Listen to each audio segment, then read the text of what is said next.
Welcome back to the Workbench here at Scale Models Midwest. Had a little bit of a vacation and came back to finish work on the Revell 71442 W-30. This kit is spectacular. Love this kit.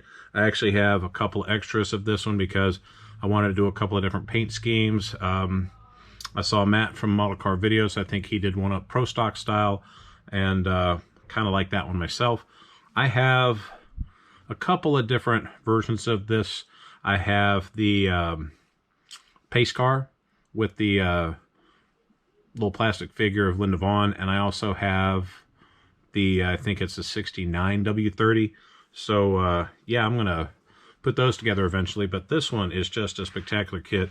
Out of the box, without any plumbing or wiring, it builds up into a very detailed model. Kind of give you a little go around on this one here a little bit, but again, I wanted to kind of do a different color. There was a maroon metallic style color that the 71442 had. So to kind of replicate that, I used Testors one coat lacquer. This is the Mystical Maroon. And I've got 2 light mist coats, 2 medium and 1 wet heavy. Let that gas out, dry for about a week. I went on ahead and shot about 3 coats of Testors Extreme Lacquer on top of it. Had 2 light coats, 1 wet heavy. Let that sit for about a week. That's when I kind of took some time off and did some other stuff, had some fun, came back. Then I wet sanded it anywhere from, I did 2400 all the way up to 8000 grit. And then I just used, to me, a polishing compound, and then my wax of choice. I use Meguiar's Quick Wax. This thing lasts forever. Now, it's not as super shiny as 2K Clear, but I've been talking with my friend Terry Adams. Here in the next couple of weeks, I'm actually going to break in my airbrush and actually lay down some coats with that, including some 2K Clear. So stay tuned. It'll be my first time ever trying it. So I'm going to try it on a junker model, just make sure I do okay, and then I'll go from there. So anyhow, to the model. If you want this to be a roller, it has the metal pins, much like I remember seeing on my Starsky and Hutch striped tomato. I do have to adjust the chassis a little bit. They're not totally centered in the wheel well. You can see it especially towards the back, but I know exactly what I need to do. I just need to make sure that I move it up a little bit. It's okay. The interior multi-piece assembles on its own, and what is really cool about this is for those of you who know about the Olds, or even if you don't, they had red painted fenders, the fender liners. So I did that. I thought that looked really cool, and of course got the air cleaner for it. And then, of course, the decals underneath. I mean, the engine bay on this thing is well detailed on its own without even having to do any wiring. But definitely, if you really wanted to go all out, you could with wiring, throttle linkage, you name it. The engine, I painted that silver leaf first with Tamiya.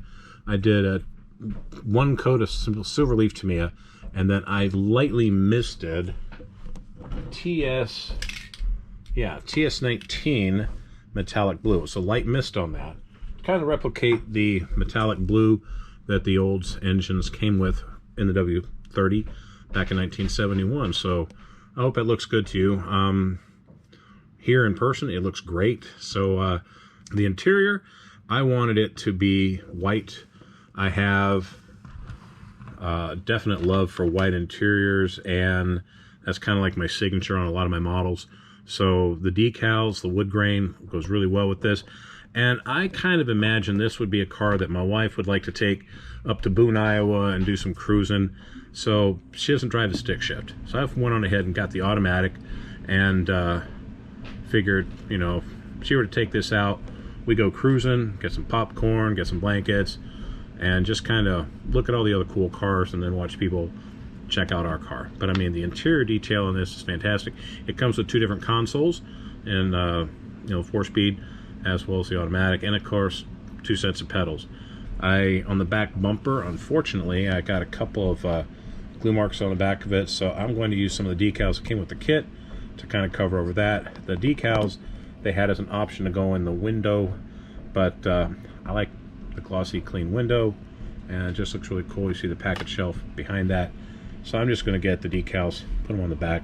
It's barely noticeable. It's a great looking shelf model. I wouldn't mind taking this to a show and showing it off either. I just like the detail on it. So if you have not built this kit yet, definitely do yourself a favor, go out and buy a couple of them, because it is a fantastic kit. Lends itself to a lot of detailing. I know I've seen other people get aftermarket tires and rims for these things, like from Geronimo Works, whatnot. I'd love to do that myself. That's why I got extra kits, you know, and these things usually show up over at Hobby Lobby. Get them when they're 40% off, or better still, go to your local hobby shop and get them from there, and won't be disappointed. It's a really good kit. Anyhow, I'm going to kind of move that off to the side. What else I've been up to? Well, like I said, you know, I took a little bit of a vacation, got some other stuff accomplished, a lot of yard work. Wanted to start off by saying, first of all, I had a shop card, and that here, of course, I have to get the easel. There. I've had this for about 2 months now. Manny's Scale Modeling. He also sent me some way cool decals for license plates. So I'm going to put those on a couple of my builds going forward. But really cool shop card here. Check him out. Manny's Scale Modeling Podcast. And there's his so check him out. He's also got a Facebook group called Scale Modeling Podcasts and Videos. Thanks for the card, Manny. Sorry it took me a long time to get that there. It's been sitting here off on the sidelines, and I just wanted to get out there. I've seen a lot of other people with some really cool shop cards, and I'm going to be sending emails to all of them asking if I can get one of their cards.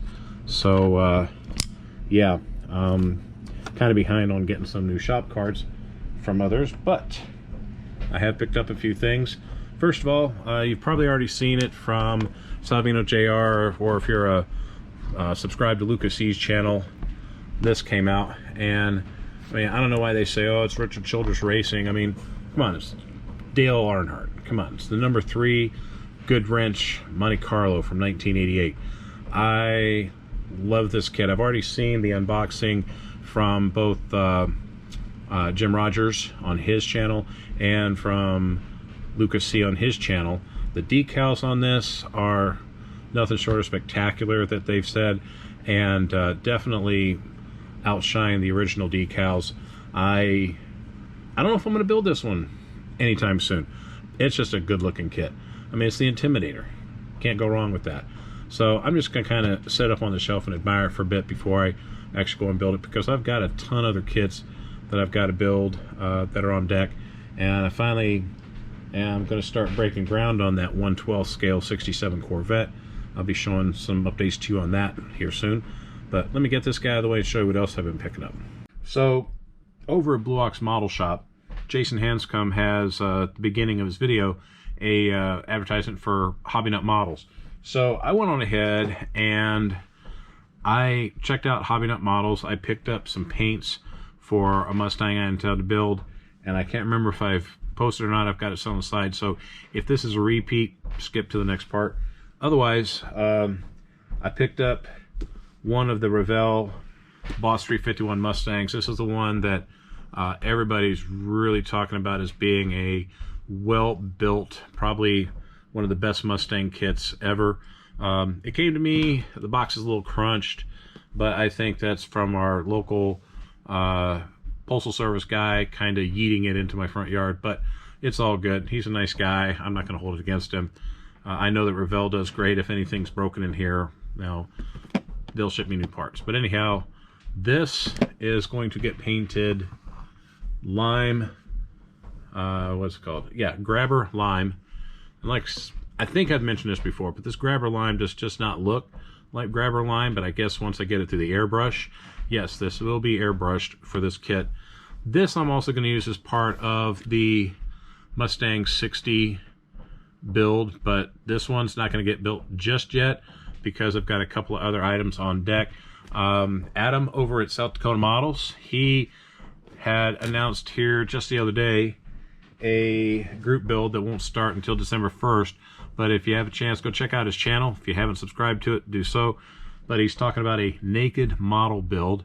And I got a couple of ideas in mind. I have to go over to my local hobby shop and see if they still have this one kit in particular, because that one's about as naked as you can get. I'm not going to say anything other than that. I don't want to spoil it, but I'm going to look and see what I have in my stock and then determine if I want to do one from there or if I want to go back to the hobby shop and get the one that I've been staring at for the past 6 months. Every time I go there, it's still there. So, I don't know. I think that's kind of like a sign that I should go and buy the kit. I don't know. Anyhow, the kit that I picked up was the Porsche 911 GT2 road version. There's another one that my local hobby shop has, which is the GT2 or GT3 version. It's black and it's got like decals. These are curbside, so they have no engine detail. And I am definitely going to go back and pick that one up because it's just a sharp Porsche. And the more I look at these, the more I like them, so I figured I'd snag one. Hobby Nut Models had them at a really good price, could not say no, and just went on ahead and picked it up. Beyond that, I've just been keeping busy. I built a model really quickly for one of my friends that was sitting on my shelf. Other than that, just picked up a couple. I'm a member of the Red Line Club for Hot Wheels, and anytime I see a Mustang, I have to snag it. So I picked up a couple of these Elite 64s. It's a road race Mustang, very sharp. Got a couple of those. Here's the other one. Pretty reasonably priced for the collectors that they are. And then finally, one of the other ones that I got from them, just because I'm a huge fan of the Gullwing Mercedes, I went on ahead and ordered it. So it comes to you like this in a box, and you take that off.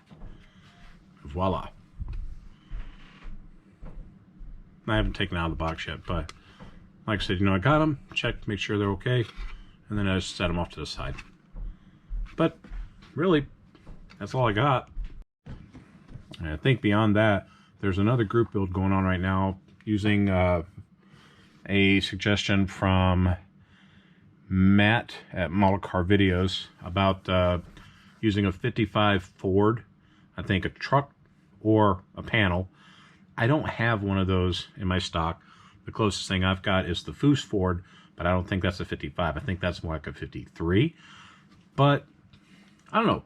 If I see one over at the hobby shop up in Ames, I'll pick one up and I'll jump into that one myself. But getting stuff on deck, I've got a couple kits here that now that this one's done, I'll be putting out and breaking out on the workbench.